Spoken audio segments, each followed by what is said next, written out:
Halito, and welcome back to part 4 of a 5-part series of our continuing journey of and about the Choctaw Freedmen whose footprints were left behind as we experience the many tears that continue to flow and drop on our ancestors' soil in McCurtain County, Oklahoma. First, let's remember, we left off on series number 2, the episode at Cousin Rachel Knight's house on Green Street in the Chili Flat community in Tom, Oklahoma.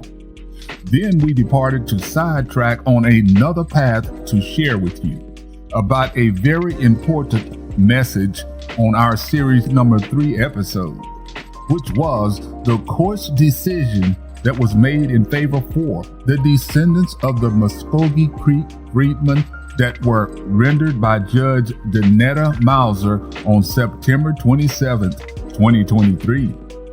The judge's decision reversed and ordered the Creek tribe to reconsider applications of Rhonda Grayson and Jeffrey D. Kennedy. This order also may now favor many other descendants of the Muskogee Creek freedmen to submit applications and reclaim their citizenship. The Treaty of 1866 prevails its truth and promises and kept its word. Once again, let's acknowledge and congratulate all the hard work and effort that was put forth by the plaintiffs, Rhonda Grayson and Jeffrey D. Kennedy, and their attorney, Demario Solomon Simmons. Now, let's begin our series number 4, Journey on the CFCF Footprints Trail, so more of your questions are answered.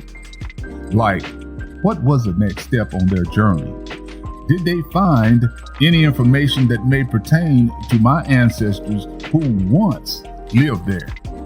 Well, moving along, here we go. Our guide, Doris Burris Williamson, and other family members, Cousin Niecy, Cornell, and Charles, they had just left Cousin Rachel Knight's house and was now heading to their next stop, which is the Pine Ridge Cemetery. After leaving Green Street in the Chili Flat community of Tom, Oklahoma, the car took the direction south as they traveled on Highway 259 for a few miles. Then Doris was instructed to make a few more turns on several beautiful 2-lane rural country roads. As the car made its way towards the intersection of Granite Road and North 4770, their lively chatter of small talk came to a halt as the car turned off the main road onto Granite Road. As they peered out the car's window into the open fields, which showed only a few cows grazing, they spotted only one house on the corner about half a mile back. The chatter of small talk conversation stopped among them, and that's when everyone appeared to be in deep thought. As the car headed closer to their destination and they passed another landmark, once known as Pine Ridge School, which was once a segregated school that was built sometimes between the 1920s and 30s. Now, this school provided grade K through 8, which was a comprehensive and stellar education for many of the Choctaw Freedmen families and children which lived in the surrounding communities. Pine Ridge School produced several well-known college and professional athletes. Educators and people who attended can also testify how Pine Ridge School and the community was an integral part of their lives and success. However, the picture we see today isn't the original Pine Ridge School. The original school burned down in the 1940s, and the image we see today is the one that was rebuilt after integration in the 1960s. Students at Pine Ridge School was bused to other neighboring schools in nearby towns and communities. Today, Pine Ridge School is now called Pine Ridge Community Lodge, as shown in the picture. As the car passed the school and continued heading down the 2-lane Chat Road Cousin Bornell and Charles gave instructions to Doris to drive slower. The car's speed began to creep along at a snail's pace, to the point where Doris recalls how the cows in the open fields were able to keep pace with them. As Doris' anxiousness and nervousness grew, Doris started to bombard Cousin Bornell with questions like, where's the signage? Where is the entrance road to Pine Ridge Cemetery, and what should we be looking for?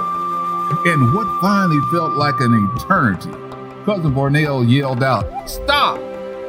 Here it is. So that's when she hit the brakes and brought the car to a complete stop while making a quick glance in the rearview mirror at Cousin Charles, and he also agreed, in sync with Cousin Bornell.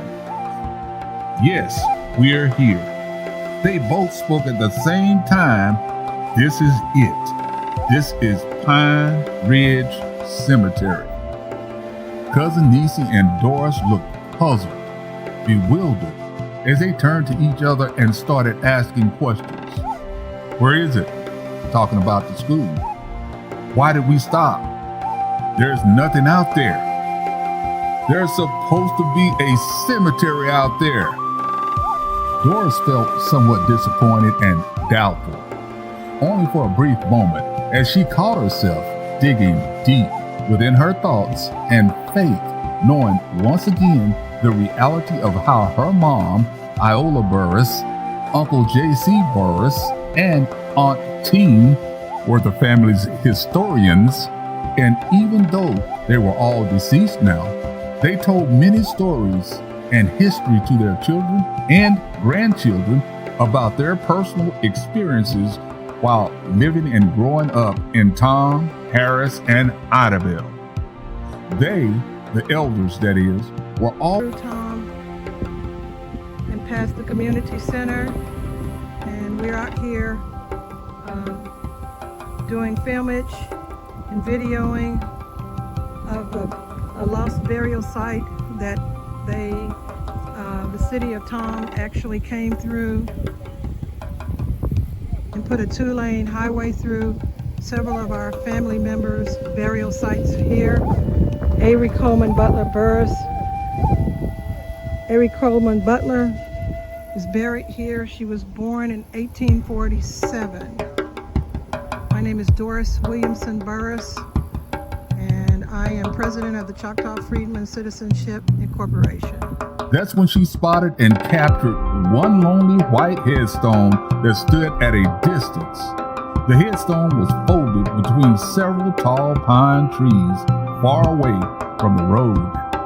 After surveying the land and taking several pictures and videos, she knew deep down within her the footprints of promises that her ancestors had left behind and what had brought them to this point.